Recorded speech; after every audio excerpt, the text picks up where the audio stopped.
নমস্কার শ্রোতা বন্ধু, গতকাল চলে গিয়েছিলাম সন্ধ্যাবেলায় মোঘল রেস্টুরেন্টে।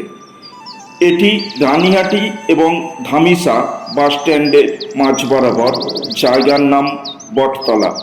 এখানে এসে আমার সবথেকে ভালো লেগেছে, বেশ ঝাঁ চকচকে, সাথে পুরোপুরি পরিষ্কার পরিচ্ছন্নতা বজায় রেখেছে সম্পূর্ণভাবে।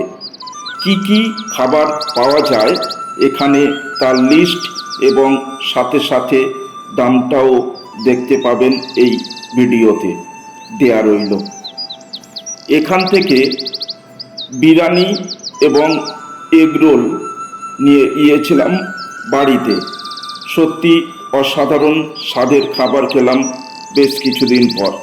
আর একটা কথা, এখানকার যারা স্টাফ আছেন তাদের ব্যবহার সত্যি খুবই ভালো, আমার তো লেগেছে। তাই সময় করে একবার যদি সম্ভব হয় তাহলে এই মোঘল রেস্টুরেন্টে অবশ্যই আসুন। ভিডিও ভালো লাগলে যা যা করার আপনারা সেগুলো করে দেবেন। ভালো থাকবেন, সুস্থ থাকবেন এবং অপরকে ভালো রাখার চেষ্টা করবেন। ধন্যবাদ, নমস্কার।